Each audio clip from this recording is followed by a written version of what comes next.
What point was it that broke you? Be honest, because it's been that kind of year.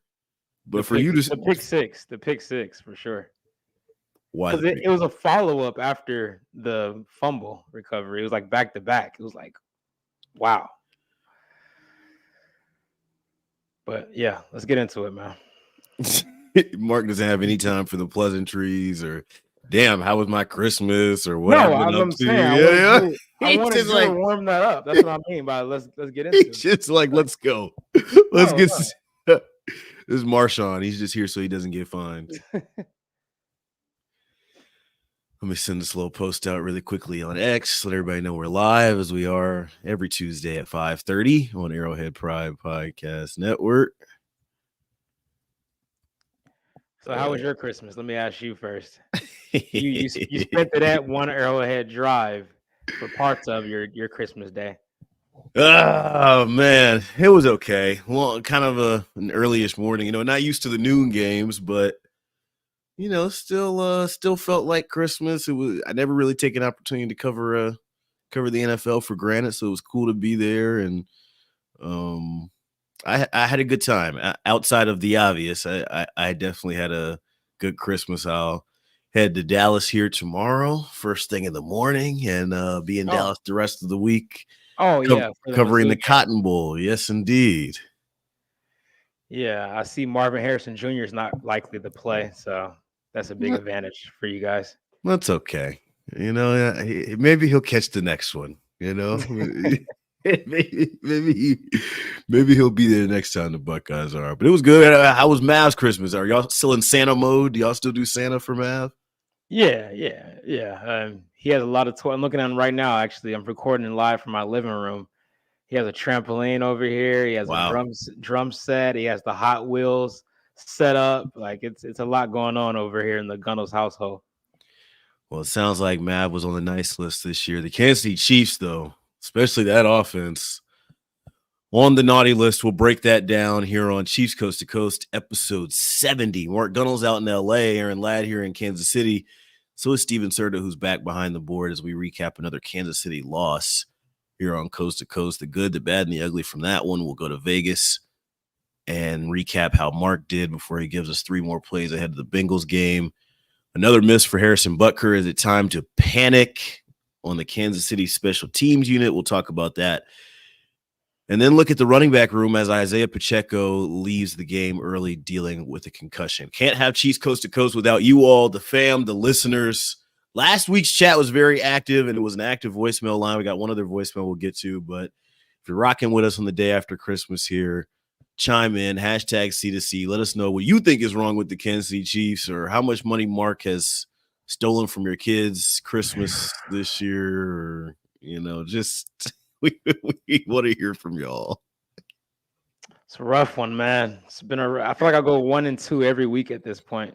I know I had that 1-3-0 week, but yeah, it's just been a rough year, man. Rough year all around. I guess it's contagious from the Chiefs Kingdom this year. 816-514-1267 is our voicemail line. You can also leave a review in the podcast app. We read those as well. Any way you want to let us know that you're tapped in with us, we like and appreciate that. Let's just hop right into Chiefs recap. Mahomes avoids, throws. He's a magician. Chiefs recap.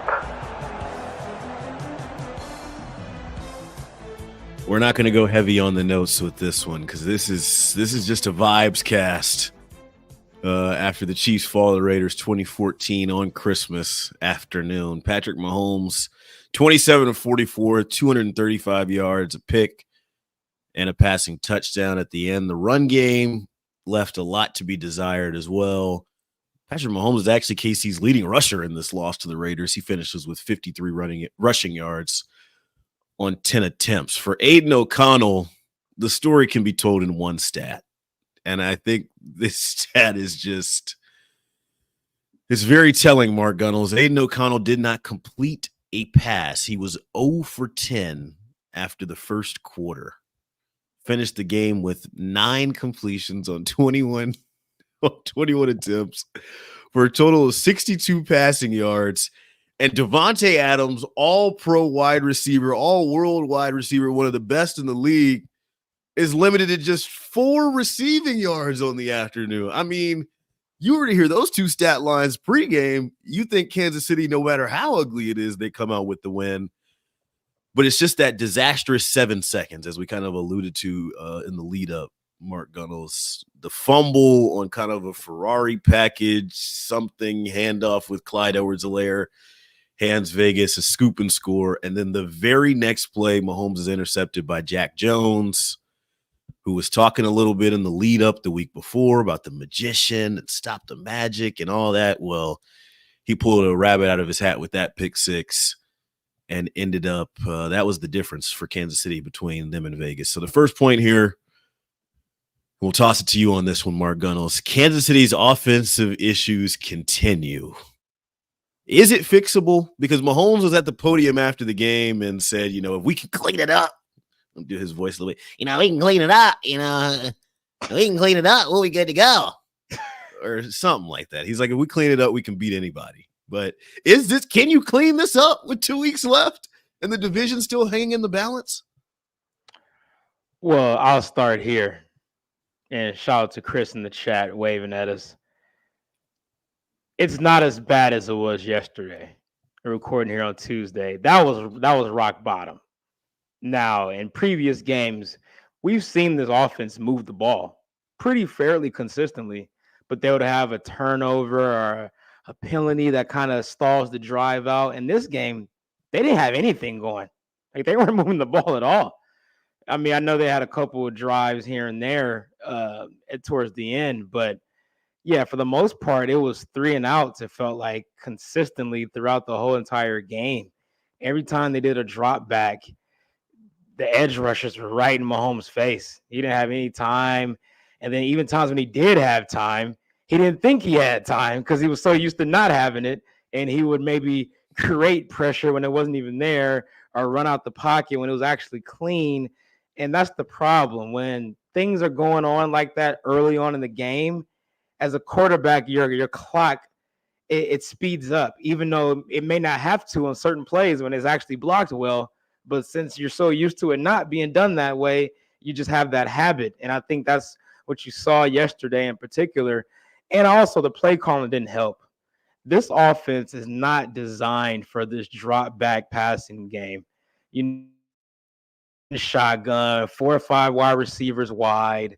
This isn't that Chiefs offense anymore. They have to go back to the fundamentals and really just say, we're going to go heavy personnel.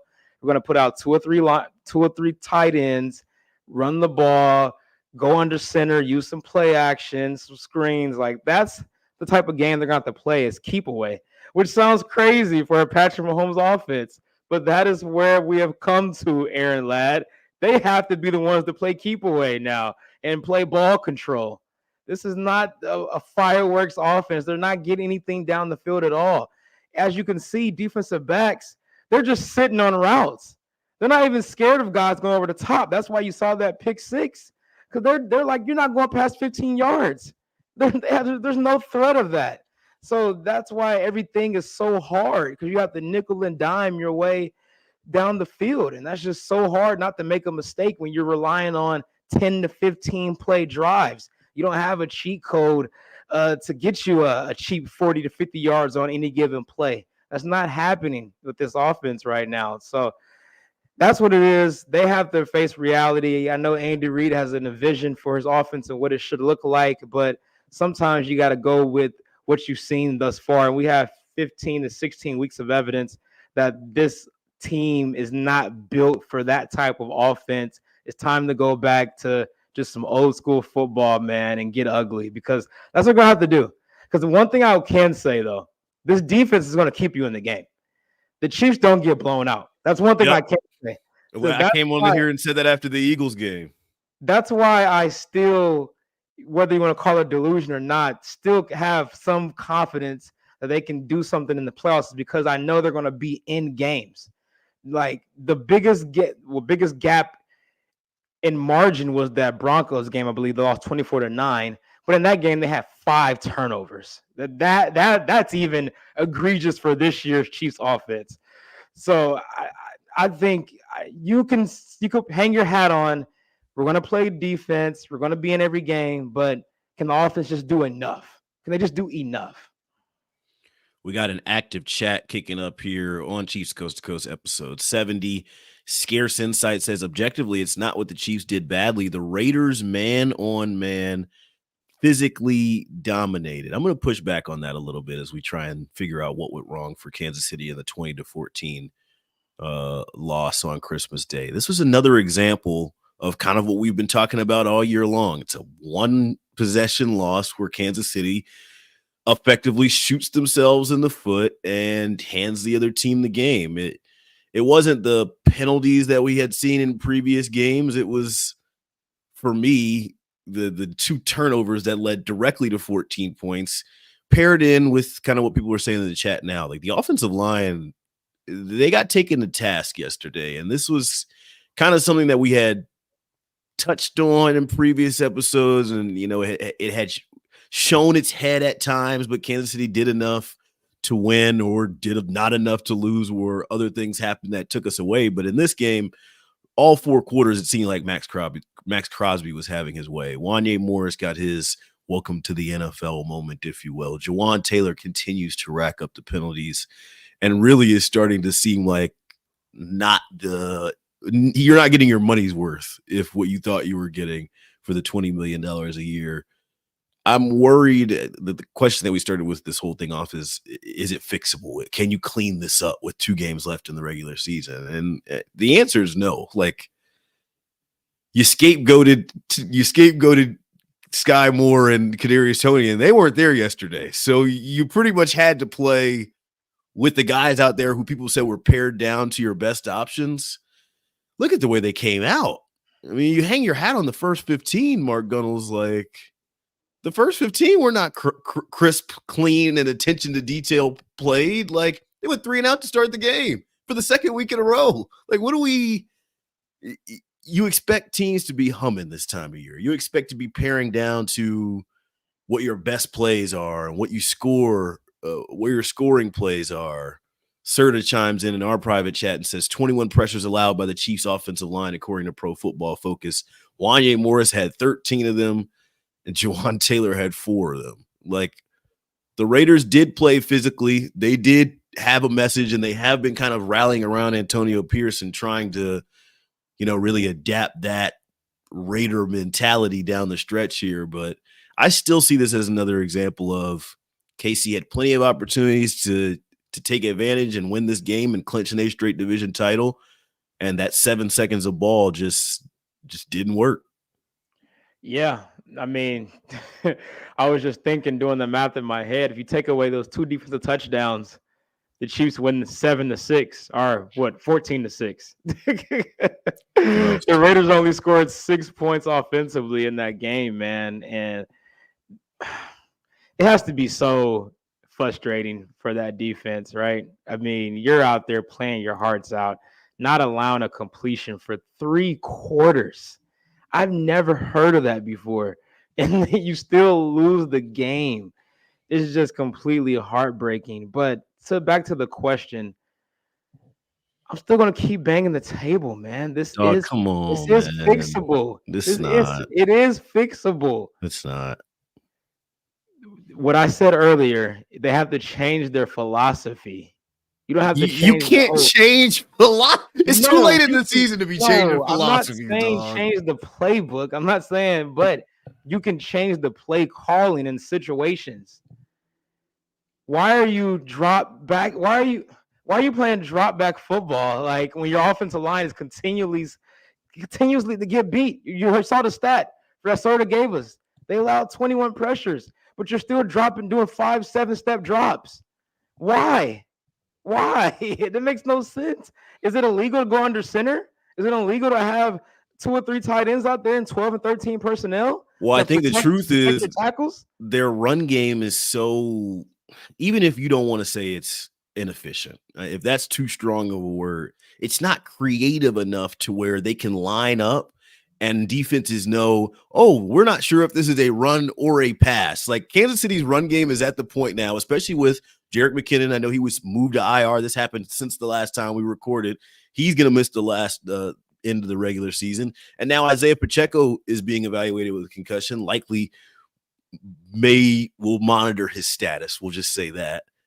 I have no faith, and I'm sure opposing defenses have no fear that Kansas City's going to line up and run the air out of the ball. Like they have shown us no ability to do that. This is the time of the year that you actually really need to be able to do that. I think it stood out in the first quarter especially. Let me give this stat, and I'll toss it back to you, Mark. It's from Adam Teicher on X, covers the Chiefs for ESPN. For some context on how bad it's been for the Chiefs, consider this. They had negative 18 total yards in the first quarter. That's the worst for any NFL team since the Chiefs in 2011.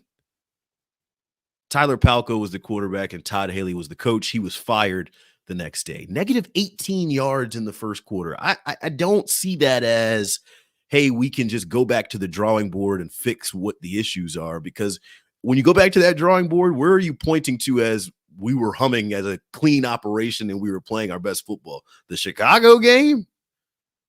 The Chargers game? Training camp? Like, what are you pointing to as, hey, remember when we did this well? Remember when we ran the ball effect? Like, I said this on the podcast before, and I'll say it again. Is the playoff loss going to come at home or on the road this year, Mark Gunnels? I'm not answering that question right now. But back to the point here. McCole Hardman's coming back soon. Right? Nah, but I saw Justin Ross came back. On a serious note, Justin Ross came back. What was he the fix? Was he the savior that y'all hoped he would be? I mean, nobody said he was going to be the savior, but he only had 10 snaps, I think, or 50, no more than 15. He did have a catch for like a yard or something, but the point is, I saw this thing in the group chat in the comments. I want to, this is funny, from Steezy. He said, I get more separation in a 2012 Civic than these Chiefs receivers have gotten all season. Oh, man. Yeah. Chris said Justin Ross had 10 snaps, 1 catch. MVS had 61 snaps. 0 catches, 0 yards. Good cardio, though. He got some really good cardio. I'm happy for him for that one. Sometimes if your talent isn't there, like you play pickup with us, right? We'll walk out on the floor and we'll see a team where it's like, oh, these guys don't look physically imposing, but sometimes they have a system or they know each other or they played ball together where they're hard to guard. They got a couple plays where they can get off and they can get buckets. Kansas City needs to and I think Orlovsky even pointed this out on X, like, they need to find a way to maximize the strengths of what their unit does well, and they have not. We're week 16, still trying to figure out what these guys do well. Like I don't know how you can say it's fixable. So here's my question, and this has kind of been a talking point amongst Chiefs Kingdom. What is the major difference between this year and last year when the only guy gone is Juju? There's a lot of changes. There's a lot of changes. But Juju was the only main person that's not there from a player standpoint. That's not exactly true. But I'll hear you. Who else? You have 2 new tackles. Okay, but your running back missed the entire offseason because he was rehabbing from an injury. Both those tackles last year allow a lot of pressures as well. I think that's kind of your best wideout last year was replaced by a rookie this year. Kelsey, on top of that, is a year older, and I saw a couple people talking about it in the chat, but like, he's not locked in. There's no way around it. We don't even have to put a finger on why. I'm just going to say he's not locked in. If you want to say he's a year older, if you want to say it's because of the off the field stuff, whatever. He's not giving you the same production that he's been giving you in the past. The numbers may look the same. And yes, that's a very lazy way of looking at the stat sheet and saying, oh, well, he's still the guy. But no, like, his yards have not been as effective as they have been in years past. Like, defenses are letting you have Kelsey stuff. Here, let him get his 70. I think he's banged up. He's playing through injuries, man. I truly believe that. I think after the year, we're going to hear a lot of stuff about. So I just gave you 4 or 5 different things that are different. Matt Nagy is a new offensive coordinator. That matters. Even if he's running the same exact system, it's coming from a different voice. The communication has to. It still shouldn't be this bad, though. Not this bad. And the one possession games that they were winning in years past, the ball hasn't gone their way this year. I still think I'm not going to make any big predictions or anything, but like I said earlier, and I think you agree, they're going to be in every game. I don't think you're predicting them to get blown out in a playoff game, no matter who they play. So they really should have got blown out this game. Realistically, if they were playing like a legit team, they would have got blown. Like the Raiders are terrible. The Raiders played a C- game. If they were playing like the Eagles, if this was the Eagles game and the Chiefs put this performance on tape, they would have got blown out. But the Eagles defense wouldn't have been that effective. I agree. So you got to put that in consideration as well. But yeah, man, you're 9-6. You still can win the division if you win this week. Probably don't have room to rest, even if you are stayed in. You're going to be stuck in the season that you're in because this offense needs as many reps as they can. So even if they do win against Cincinnati, I still think you got to go full throttle against the Chargers week 18, no matter if your seating could change or not, because you're not in a position offensively to take any games off. They got to try to get in some type of rhythm if they can. Like you mentioned before, Jet McKinnon is on IR. And based on the timing of it, it sounds like he wouldn't be back until the divisional round because he wouldn't be back for the wild card weekend. Because that'll be 3 weeks. And we're on IR, that's at least 4.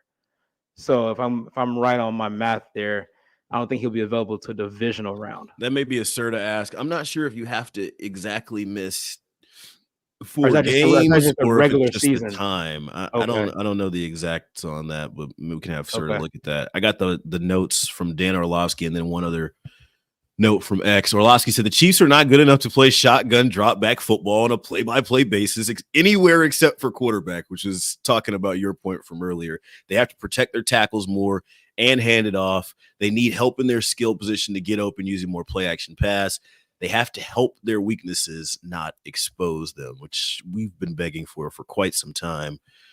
More offensive ineptitude information here. The Chiefs have played 109 games with Patrick Mahomes as their starter. Today's performance, that would be Christmas Day, ranked 109th overall in offensive EPA per drive.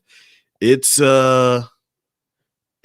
Serta says he has to miss a total of 4 games. You want to give the defense some flowers before we move on? Because I feel like they really should deserve it. Yes, the Raiders played a C- game, but the Chiefs are a defensive football team this year, and they proved it in this game on Christmas. Yeah, another week of a number 1 wide receiver being completely shut down. Like you mentioned earlier, Devontae Adams had 1 catch for 4 yards. Other name-worthy guys that they've played and shut down. Stephon Diggs only had 4 catches for 24 yards. Justin Jefferson against the Chiefs only had 3 catches for 28 yards. And I can keep going on and on.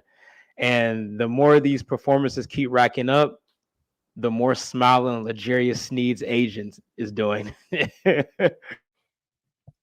Because that price tag continues to rise, and they're going to have to make a decision because I don't see a world where they can keep Sneed and Chris Jones. Probably can only keep one of those guys. So it's going to be a lot of decisions made in the offseason for Brett Veach. Obviously, talking about the receiver room, that's going to be a trickle effect and everything. You got, like, I believe 7 defensive players that can enter free agency that are all valuable members and getting in the rotation. So it's unfortunate, man. You could potentially wasting probably the best defense you may ever have in the Patrick Mahomes era. I mean, this is a top 5 defense without question.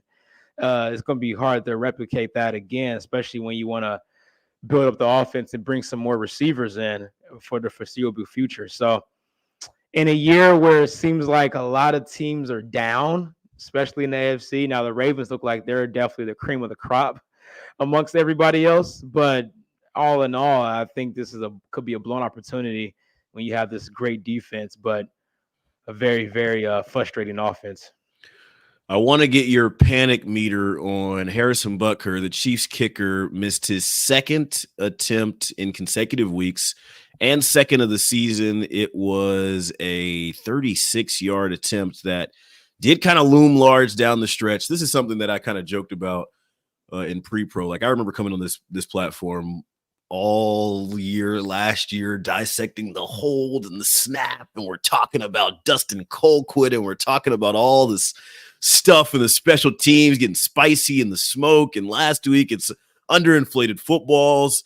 This is a guy that's been extremely reliable all year long, but just as Kansas City is hitting rock bottom offensively, now there's some question marks in the special teams unit. I'm not 100%. I mean, call me yellow light lad, go ahead, but this is something that's starting to you would have hoped that they worked this out or started missing like mid-season so that you could kind of rebound as you go into postseason play. But another area of Kansas City's game that's starting to get shaky at the wrong time. Yeah, and the answer here is kind of complicated because if you're just asking me if the Chiefs offense was just like normal, like we're used to, it would be very low. But it's only higher because this team doesn't really score touchdowns. So every point you get is very valuable. So that's why it's probably even higher than it should be, because those kicks mean a lot more now when points are at a premium for this team. So, I mean, if I give you a scale of 1 to 10, I'll say I'm about like at a 5. Yeah, about a 5.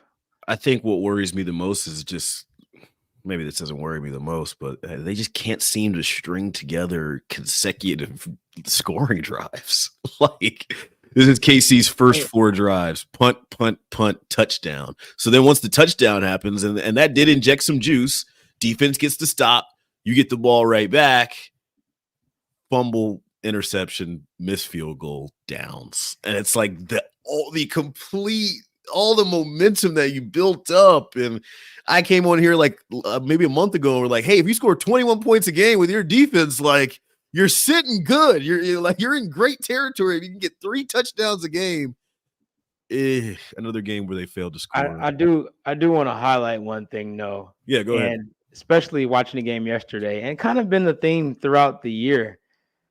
How often do we see Mahomes 1, 2, 3, boom, like the ball's out and it's just clean? It seems like almost every time he has to run around and try to create something. It's never just a clean drop back in rhythm, timing, find a receiver in the middle of the field somewhere down the field. Like the one time it happened yesterday, I think it only happened in the fourth quarter. Remember Richie James? Yeah. Yep. That was the only in rhythm ball I can remember that was actually down the field.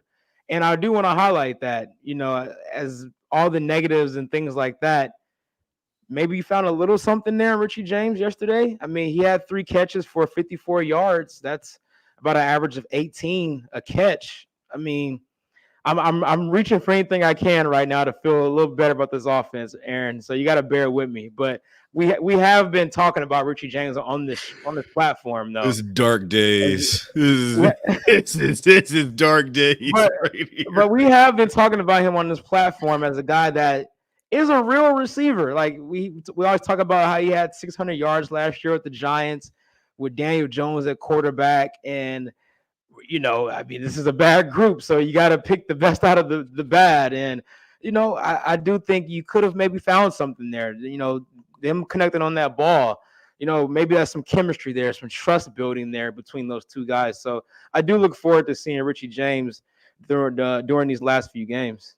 Any snaps they plan on giving McCole Hardman, I'd rather just see them go to Richie James at this point. I don't need to see McCole re-injected into this group. I know what he gives Kansas City. Not even in like those gadgety type things. No, because I actually thought Richie was good in the return game too. Started off the game with 1 and a punt return 2. He also brought some juice there. Like I'm okay.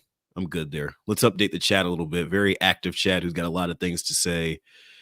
This is from Orlando on YouTube, coast to coast. My 9-year-old son said, "Daddy, the Chiefs are ruining Christmas." It's okay, buddy. We're headed home so you can open your presents. That's what yesterday was for me, Orlando says. SMH. Let's go, Chiefs. We're at the point now. Remember when, like, you know, you play Madden and like certain teams, like you were off limits. Like I remember growing up playing Madden, like there was a no Falcons rule because it was Vic. Like there's no Falcons for the Chiefs forever. It was like no Chiefs. You can't get no Chiefs rule. Now, if you want to pick the Chiefs, you want. Yeah. Kids got Madden in their PlayStations and whatever yesterday. Like they stayed far away from the Chiefs offense on Madden. You could have that team now, the off limits team is the Ravens. Yeah, they looked good yesterday. This is from Joshua on Facebook. Matt Nagy is not fixable. He is an average position coach, but a horrible coordinator. No fire, no accountability. Pete Sweeney and I have been going back and forth for a while about the Eric Bieniemy conversation, and maybe we can touch on that quickly. Chris on X says Connor Embry, first-year wide receiver coach, no Mike Kafka. I think we were talking about the differences between last year and this year. I don't know how you can't at least give Matt Nagy a piece of the accountability pie, Mark Gunnels. Like, at the end of the day, even if you want to put the wide receivers in their own group, the running game and the offensive line, what they put on tape yesterday is not playoff caliber. And I think I think Matt Nagy owns a piece of that. Oh, yeah, 100%. I mean, I think everybody gets a piece of the blame in this. It's not just one person or one group. You know, even Mahomes deserves some blame in this. I mean, there's plenty of times where we see guys that are actually open. You know, I know it doesn't happen very often, but there are times where there are guys open down the field and, you know, he just doesn't see it. And, you know, I think it's a direct result of not trusting the offensive line, protecting long enough, not trusting the receivers to be in the right spot or attack the ball in the air or even just catch the ball, you know. And I hate seeing my franchise quarterback having to run as much as he did yesterday. It really broke my heart, Aaron, because that just tells me that either guys aren't getting open or he's just not trusting what he's seeing out there, or it's a mixture of both. And that's a bad problem to have this late in the year, which goes to your point that this is not fixable. But I'm still going to hold out some optimism there. Let's talk playoff picture. I had a little fun with you on X because this is from Mark A. Gunnels. Yeah, you were poking fun at me during the game. This was pregame. This is Christmas Eve, 6:30 on Christmas Eve. You had nothing else to do, so you sent this message out on social media. The 1 seed is still possible. Unlikely, but it's not far-fetched. The Chiefs still need to win out. The 49ers beat the Ravens. The Dolphins beat the Ravens. And the Bills beat the Dolphins. Like, you had it all figured out. You had it all mapped out. You look like that dude from It's Always Sunny with, like, the stuff all on there, and there's like strings all over the board. I had a simple reply. LOL. Because I don't know how you even like, and now we have more information because obviously the week is over, and now we're looking at the last 2 regular season games, trying to figure out. I think the 1 seed is no longer a factor, but I don't know how you can even mentally go there when you see what this team is doing on a week-to-week basis. Like, I got no faith in them beating the Bengals this Sunday. None. But to my defense, before this game, all of their losses, it's not like they were losing to bad teams. Before this game, probably the worst team they lost to was the Packers. And they could still be a playoff team. Or you could say the Broncos. I mean, they're both, but they're in the same tier. But they're still in the playoff mix. So it's not like they're losing to these bottom of the barrel teams. So I don't think me saying that they could have beat the Raiders at home when they were 10-point favorites, that they could beat the Bengals when they're 7-point favorites and beating the Chargers, I don't think that was crazy to say before it happened. So like for you to act disingenuous is pretty nasty. Because even before you didn't pick the Raiders to win this game. No, but I didn't. I mean, like I had no. I just thought the 1 seed conversation was a little premature. It was like if the Chiefs were to, and I think I said this last week, I want Sir to go back and pull this. Like if the Chiefs win the Super Bowl this year, it would be the greatest coaching job that Andy Reid has ever done because they're not a Super Bowl caliber team. They're not clicking at all cylinders, not playing like a playoff team, right? They're not playing well. So like for them to get the 1 seed, they would even be backing into it. And I just appreciate now that is put to bed because there's no more hiding. This is who they are. This is where they are also currently, and like it's bigger than the wide receiver room. We've been talking about the wide receiver room for effing 9 months now. Like there are more problems on the offense than just the lack of talent in the wide receiver room.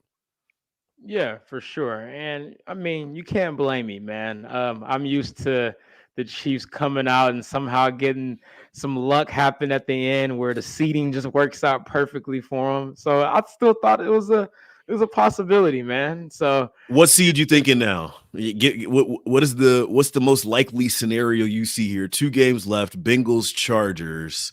Obviously, the Ravens had a big win last night, which that was right on your wish list that got crossed off. Sorry. everything I wanted to happen didn't happen. The Dolphins lost to Dolphins beat the Cowboys.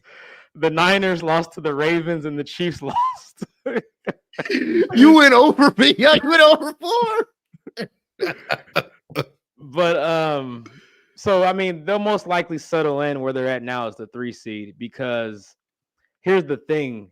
They can't even get the 2 seed really unless the Patriots beat the Bills. Because here's the scenario. If the Dolphins lose out, which just could happen because they play the Ravens and the Bills, and the Chiefs went out, they will be over the Dolphins. But the problem is the Bills could still win that division. And if the Bills win that division, that means they jump the Chiefs because they beat the Chiefs head to head. And the Bills got to play the Patriots and then the Dolphins week 18, which could be for that division crown. So that's why the 2 seed is probably unlikely to happen since you lost to Buffalo head to head. So I think whoever wins that division will be the 2 seed, either the Dolphins or the Bills, and the Chiefs will settle in at 3, where they're at right now. I hate to be the Grinch here, but the AFC West is still up for grabs too, technically. Yeah, there's still a possibility. There's still a possibility. What percentage would you put on? And I believe the scenario is Chiefs lose out, which I don't think is extremely likely, but Chiefs lose out, Raiders win out, Las Vegas would have the tiebreaker. What percentage do you put on that potentially happening, considering the Chiefs have lost 5 of their last 8 now? I think it's about 5%. Yeah, I think it's really low. Yeah, it's about 5%. I think.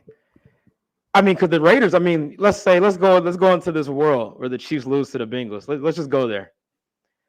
The Raiders don't have an easy game this week. They got to play the Colts in Indianapolis, and they're fighting for their playoff lives right now. They're the 7th seed, so that's not going to be an easy game. And then I'm not sure who the Raiders play week 18. Let me look it up real quick. Somebody in the division, probably Denver. They play the Broncos in Vegas, so it can go either way. So I mean, but obviously the Chiefs just take care of business and get it over with if you can beat the Bengals. But Aaron Ladd has no confidence they're going to do that. Let's go to the preview. Stop it. You can't do this. You can't escape. You can't make these plays. You can't make these throws. Come on, give us a sneak preview. Chiefs preview.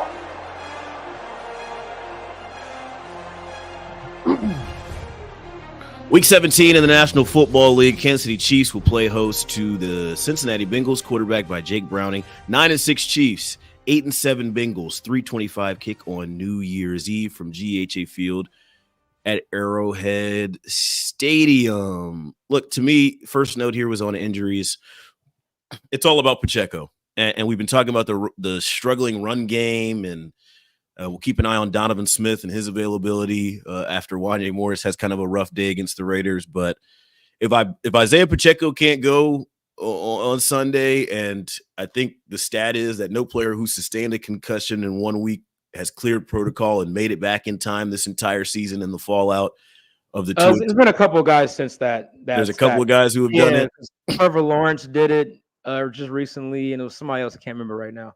It's difficult, especially considering the circumstances. And it's a short week. It is a short week, so we'll monitor that. If he can't go, your lead back is Clyde Edwards-Helaire, and he's going to be, he's going to be in that room with LaMichael Pirine and Deneric Prince. So I'm monitoring Isaiah Pacheco's availability for a team that already struggles in the run game.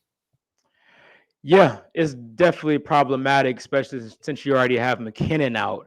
I think if you have 2 of those 3 guys, you're fine. between obviously McKinnon, Pacheco, and Clyde. If you only have one of those three guys, now I'm concerned.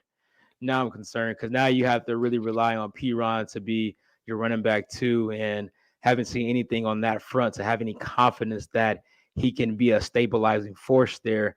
Now, CEH has provided a little bit of juice, especially in the passing game, but talking about the running game specifically, it hasn't been the best. But the Cincinnati run defense can be had, though. This is not the classic Bengals defense that the Chiefs have seen over the last 2 or 3 years.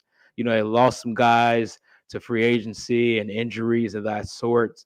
And, I think there is something too when you don't have your quarterback there. You kind of subconsciously maybe lose a little bit of fire, But even though Jake Browning has been playing good besides this past game, he came back down to earth against Pittsburgh, threw 3 picks in that game. Steelers beat the Bengals 34-11 Saturday afternoon. So they get an extra couple days of rest. Once again, the Chiefs are on the short end of the stick on that. You play Monday. Bengals played on Saturday. So they've had an extra 48 hours to prepare for this game. And obviously, both these teams are very familiar with each other, though. So I don't think that really matters that much when it comes to this matchup. But on the Chiefs side, you never seen Jake Browning before. But obviously, it's still the same system and things like that. But I don't think Jamar Chase is going to play. I honestly think he's done a year. He had a separated shoulder, didn't play against Pittsburgh.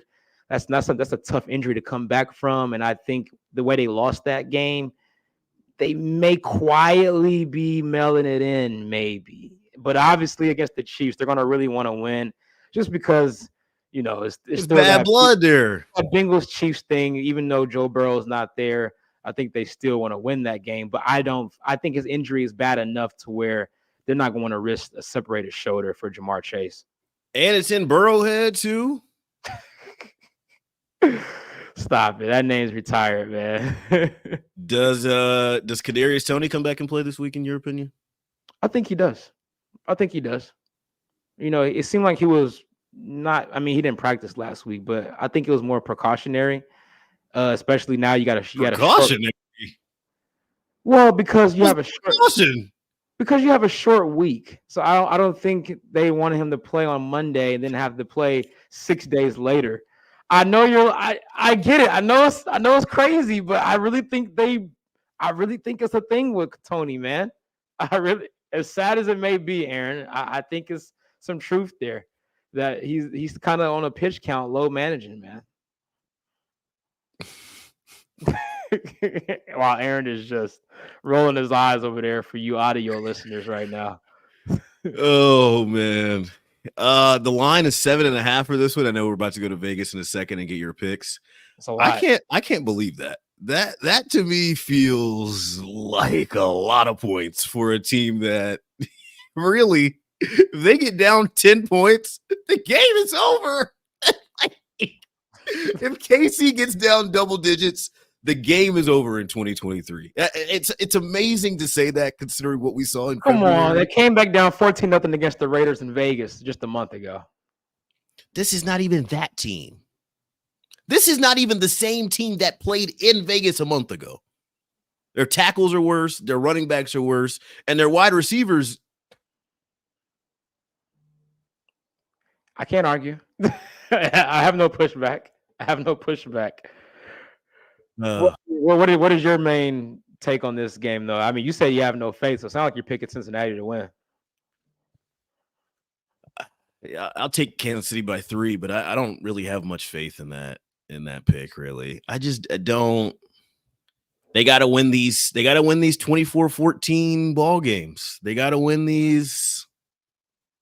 And like you were talking about earlier, like the game script, they're the team that has turned into like, we have to control like how the game is going. We got to play keep away. I appreciate y'all running up in the chat. I'm going to get to a bunch of these comments after we get back from Vegas, but we got one very important thing to do ahead of week 17, and that's check in on Mark's picks. Place your bets. Oh, there it is. 2 touchdowns. Win by at least 2. Let's go to Vegas with Mark.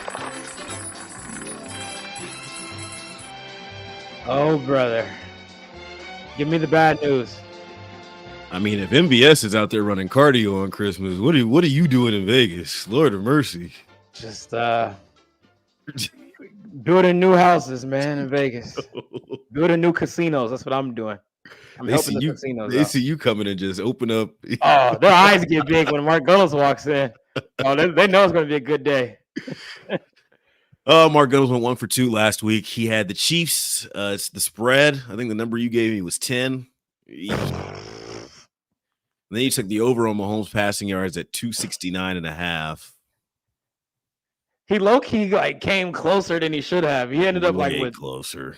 I mean, from the start of the game, it was negative. Way close. After that first quarter, you were like, damn, I'm about to go over 3. What was the one I got right again? You took the under on Adams receiving yards, 70 and a half. That was a no sweat bet there. 1-2 week. Mark Gunnels is 16-28-1 for the year in Vegas. Probably a little too late to go to get back to 500. You say that record is? Say it again. 16-28-1. Yes, pretty bad. Pretty bad. It's look, rebuilding year. Rebuilding year for Mark Gunnels out in Vegas. He's got 3 more plays for us this week ahead of Week 17 against the Cincinnati Bengals. Mark Gunnels, take it away. All right, so a little different approach here. I only got 1 player propped on this week. Got 3 plays still for you. The 1 player prop I got is Clyde Edwards-Helaire anytime touchdown. I think with Pacheco probably being out this game, obviously no Jet McKinnon, I can see him getting in the end zone, whether it's a receiving touchdown or a running touchdown. Feel really good about that one since there's not too many options in the running back room. So I like that a lot. The next play, this number is way too high on the over-under. It's 44.5. That's way too many points to me. I'm definitely going to under on this one. This feels like a 23-17, 20-17 type game. I don't see any world where it gets to 45 or more. So I love the under on the total points there at 44.5. And we talked about it earlier. The spread is way too high, man. 7 points? There's no way I'm laying 7 with this Chiefs team right now, man. Give me the Bengals +7 for sure. I do have the Chiefs winning the game, but 7 is just way too much for my blood not to go on the other side here. So those are my 3 plays. CEH anytime touchdown, the under on the total points at 44.5, and Bengals +7 on the spread. You're saving your good tickets for the end of the year, man. I mean, if you would have had more like this, you might have been in a better spot. Yeah, I think I'll at least go 2-1 this one. I really feel good about this. Serta, I think we had a voicemail, really quick one, as we kind of listened to the pulse of the fan here on the way out. Chiefs Coast to Coast, episode 70. Let's play that voicemail really quickly. And this is not us. This is not our team. Not what we look like. Offense needs to pull it together. This is your team. It is us. This is what they've looked like the entire year, respectfully. And I can't believe people expected anything different just because it was Christmas and Taylor Swift was in the building. This is what they do. I think I sent that out after the first quarter. This is how they start games, Mark Gunnels. They practice all week long, and they come out the gate with punt, punt, punt. Well, to be fair, though, Aaron, they haven't looked that bad. This was the worst all year. Like, they didn't even get anything going. At least in other games, you could see, oh, they're actually moving the ball, but they just had like an unlucky turnover, a tip ball in the red zone. Like, they didn't even get to the red zone.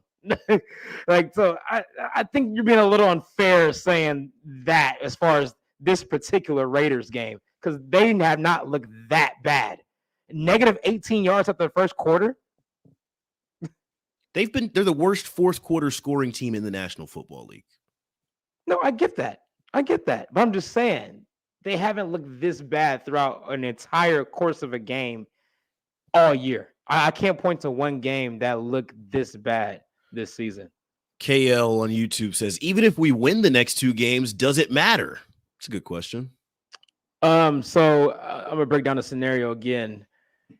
It really doesn't, because the only way they can get no, seriously, you still got to get in, Mark. You still got to win one of these games and get in. I think he's asking though, like, as far as moving up the seeding. I'm assuming that's what he means. Uh, But yeah, I mean, obviously, if you win the next 2 games, you're winning the division. If you win this game, you win the division, and then you lock in the 3 seed for sure. But if you're talking about going up to the 2 seed, you would need the Bills to lose to the Patriots and then beat the Dolphins week 18. But you'll need the Dolphins to lose both games. They'll have to lose to the Ravens and then the Bills week 18. Because if the Bills win both and the Dolphins lose both, the Bills jump you for the 2 seed because they own a tiebreaker because they beat you head to head.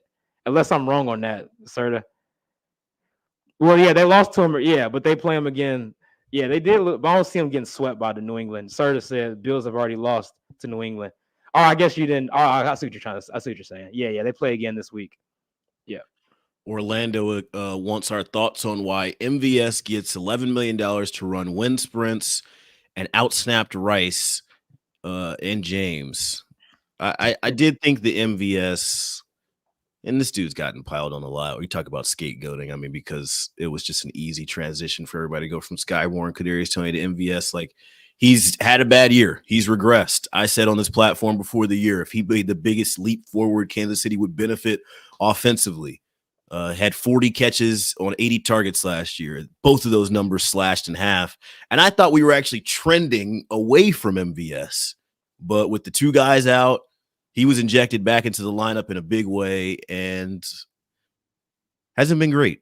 I do not want to see at any point in time in the rest of the regular season or throughout the playoffs MVS out snapping Rashee Rice. Rashee Rice should be the bell cow wide receiver going forward.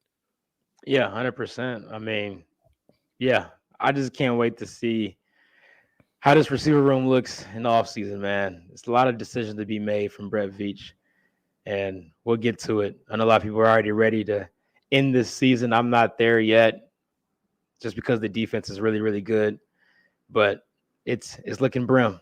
It's looking very, very dim right now. Last one from Mike. Mike on Facebook says the offense has been exposed as a major liability. Can't run block or consistently pass protect. Short yardage plays from shotgun. Too many dump offs behind the line of scrimmage. Defense doesn't have to worry about a large part of the field. They just take away Kelsey and send an extra rusher every play or 2. It's safe, man. Like defenses know they see the same thing we do, and like a lot of the trick plays and stuff that I think Kansas City pulls out, they try to like hide. I think Shannon Sharp on First Take compared it to a girl who wears too much makeup today. They try to hide their weaknesses or they hide things. That was his analogy, not mine. But like for KC, there is no threat of the deep passing game, and hell, there's no threat of like a consistent run game either. So that's why you're getting a lot of the line of scrimmage type throws, because that is an extension of the short run game. That is an extension. The short pass is an extension of the run game for Kansas City. Like Rashee Rice, somebody who's just coming into a new system, doesn't have a full knowledge of all the route trees or things they like to learn. Like that is what he's comfortable with so far. And since he's the bell cow, that's the plays that you're running. That's how you matriculate the ball down the field. That's why I say it's not fixable in the last 2 weeks after Christmas, because to get these big changes, these major changes that you're hoping to see to get this offense back to in the high 20s, 30s again, it's going to take more than just Band-Aids and lipstick and makeup. You're going to need to change how you look at the schemes. Shout out to the Kingdom's Queens in the chat on YouTube. They said it's given 17-14. That does sound right. Yeah, 44.5. I'm surprised that number is so high. I'm slamming the under on that. Shout out the Kingdom Queens. I'm headed off to Dallas. Cotton Bowl coverage this week. I'll be back in time for game day, though. What's your game day plans? Not sure yet, but I will say this. Wow, well, actually, why aren't you in Arizona covering KU? They play tonight, man. We only cover like legitimate. KU UNLV, baby, in 1 hour. Let's go. Rock chalk. Legitimate bowl games, bowl games that actually have like some real meaning to them and history. And so you don't care about the guaranteed rate bowl? Come on, it's the guaranteed rate bowl, man. Who won the guaranteed rate bowl last year? I'm not sure. Where's the legacy behind the guaranteed rate bowl? It's very prestigious, man. I love how KU's in the guaranteed rate, K-State Pop-Tarts Bowl. Mizzou is the big Bulldogs this year. You know what I mean? Oh my God! And this is so nasty because they're gonna beat Ohio State without Marvin Harrison, and you guys are gonna act like, Look, you can only play who's out there, man. Marvin Harrison didn't think this was important enough to play in. So maybe it's not that important after all. You put yourself in a hole with that one. Maybe it's not that because he would play if it was a playoff game. Oh, we'll have plenty to recap on our next episode of Chiefs Coast to Coast. It'll be 2024. We'll be in the new year. Hopefully, the Chiefs will have a new philosophy offensively by then, and maybe they'll be AFC West champions. Please give us a win. Oh, one more thing. Are you coming out here to LA week 18? It's TBD. Not sure yet. You know, I'll make sure we get that $75 back this time. Coast to Coast boys, we out, man.